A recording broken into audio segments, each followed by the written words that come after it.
Years passed, yet the house remained exactly as it was, silent, untouched, and avoided, until the day its past returned. A woman descended from the family who once owned the house came back, determined to reclaim it. She had heard every story, every warning, but instead of fear, she felt something else. A pull, as if the house had been waiting. Still, she sought guidance from the old monk at the village temple. After a long silence, the monk told her, "What lingers there is not only memory. Something has been feeding on it." He gave her a name, Tuong. That night, Tuong stood before the house. He did not rush inside. Instead, he closed his eyes and listened. The wind was still, yet the space around him felt crowded. "Too many," he murmured. When midnight came, Tuong began, not with noise, not with fear, but with focus. He stepped into the house and stopped at the center, right where the air felt the heaviest. Then he whispered, "If you are here, show yourselves." The temperature dropped instantly. The silence cracked, and one by one, they appeared. An old man stood at the veranda, calm and composed. "I built this place," he said quietly. From the southeast room, a young woman emerged, holding a small child close to her chest. Her voice trembled. "We never left."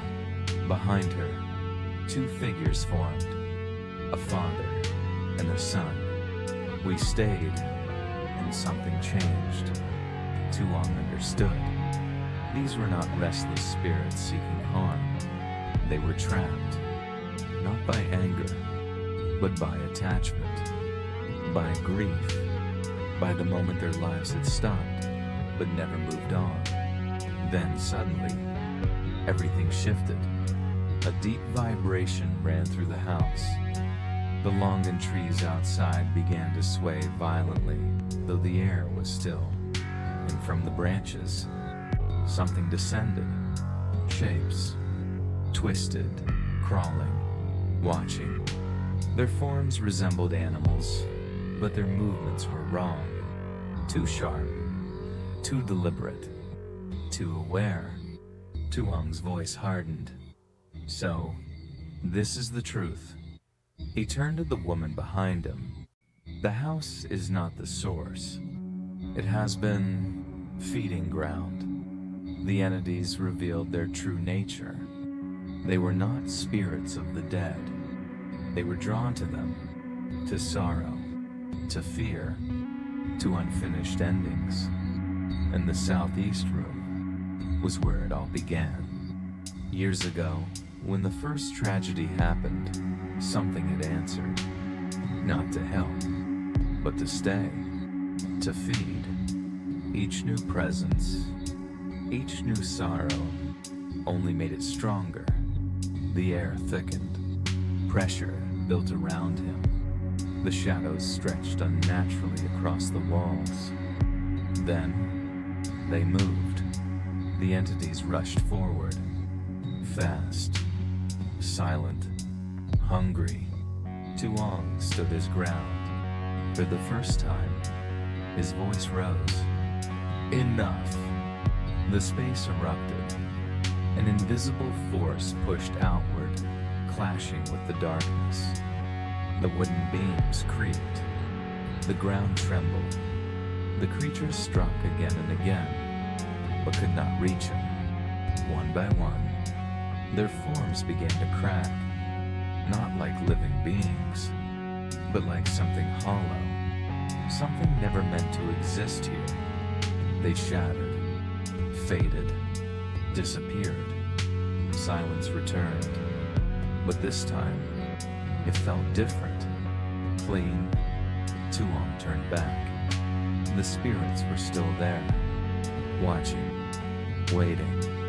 "It's over," he said gently. "You were never the danger." The old man lowered his head. The young woman closed her eyes. For the first time, their expressions were no longer heavy. "Can we leave now?" she asked. Tuong nodded. At dawn, a ceremony was held, not to fight, but to release, to open a path, to let them move on. As the final prayer ended, a soft breeze passed through the house.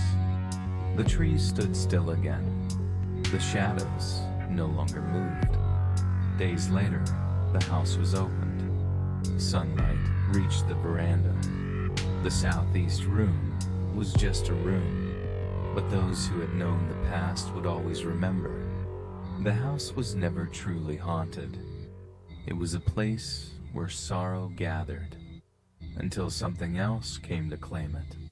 And sometimes, when the wind passes gently through the old wooden beams, it no longer carries fear, only a quiet reminder that some places are not meant to be abandoned. Because if they are, something else may arrive first.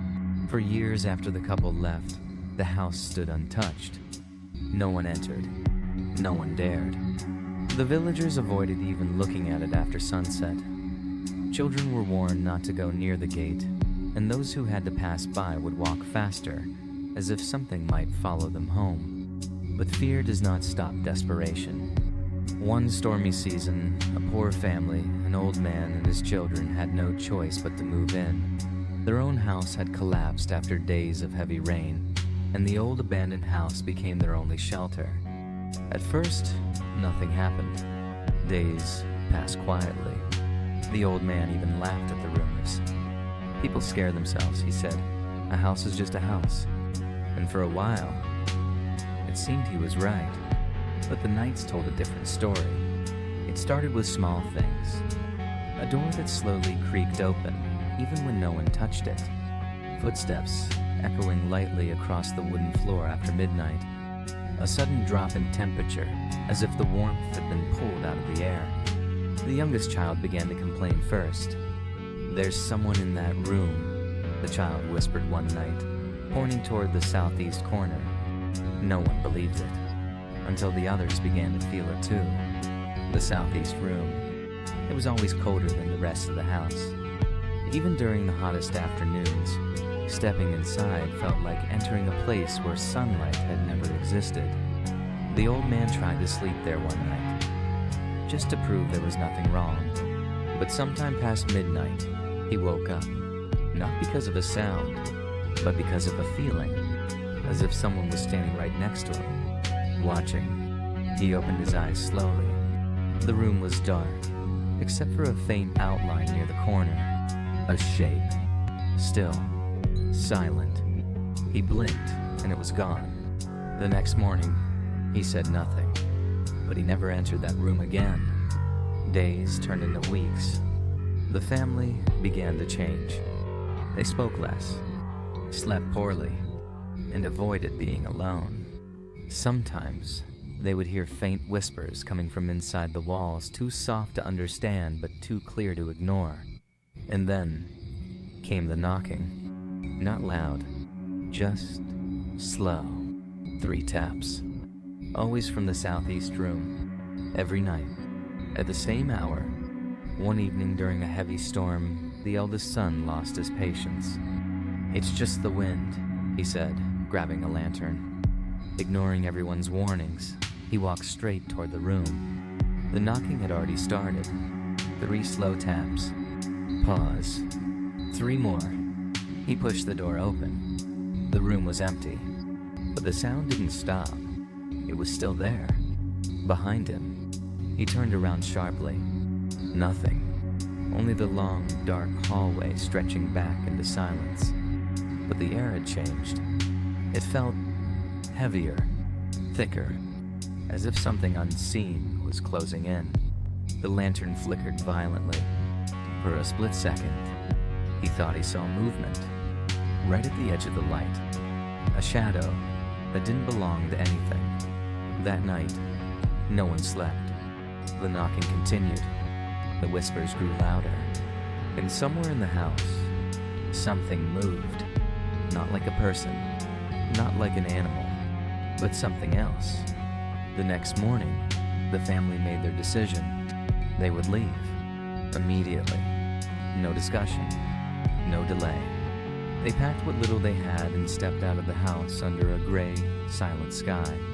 But as they reached the gate, the youngest child suddenly turned back, eyes wide. "Someone is still inside," the child whispered. No one looked. No one dared. They simply walked away, faster and faster, until the house disappeared behind them. From that day on, the stories spread even further. People no longer called it just an abandoned house. They called it the house that does not let you stay. And deep inside, behind the closed door of the southeast room, something remained, waiting. In a quiet, forgotten village, there stood an old house that had survived more than 100 years. From a distance, it looked ordinary, but the closer one got, the more unsettling it became. The house was built in the traditional 5-compartment style, supported by massive ironwood pillars that had darkened with age. Its red-tiled roof, shaped like fish scales, was now faded and covered in moss. In front of the house lay a deep veranda that rarely saw sunlight, as if the light itself avoided touching it. No one could explain why, but people in the village all agreed on one thing: that house is not empty. Long ago, it belonged to a wealthy family during a time when the region was still under foreign rule. Generations passed, and the descendants moved away. For a brief period, the house was used as a child care center, filled with the laughter of children. But that didn't last. Eventually, it was abandoned, left behind with silence that felt heavier than time itself. In the yard stood 2 ancient longan trees and a tall pine tree. Their branches stretched wide, casting shadows that covered the ground, even in broad daylight. The wind often made them sway, producing a faint rustling sound, like whispers no one could understand. Years went by. Then, one day, a young couple arrived from another place, looking for somewhere to stay. With nowhere else to go, they decided to move into the abandoned house. At first, everything seemed normal. The days were quiet. The nights were still.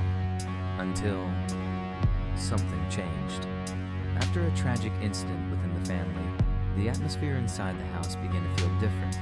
The air grew heavier, colder, especially near a small room located in the southeast corner.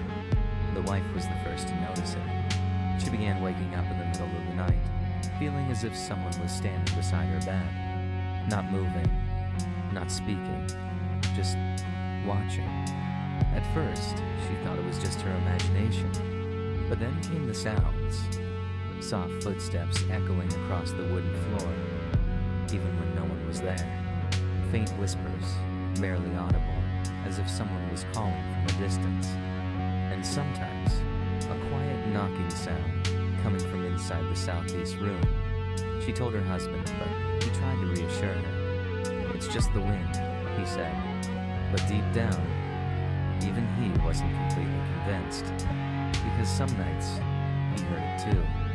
One night, as the wind howled outside, the wife suddenly sat upright in bed, her eyes wide open, staring into the darkness. She whispered, "Did you hear that?" There it was again. A slow, dragging sound, as if something was moving across the floor inside the house. The husband grabbed a lantern and slowly stepped out. The house was silent, too silent. He walked past the veranda, the wooden boards creaking beneath his feet. The deeper he went, the colder the air became. And then, he stopped. In front of the southeast room, the door was slightly open. He was sure he had closed it earlier that night. A faint chill brushed against his skin. For a moment, he hesitated. Then slowly, he reached out and pushed the door open. Inside, nothing. Just an empty room. But the air was unnaturally cold, and for a brief second,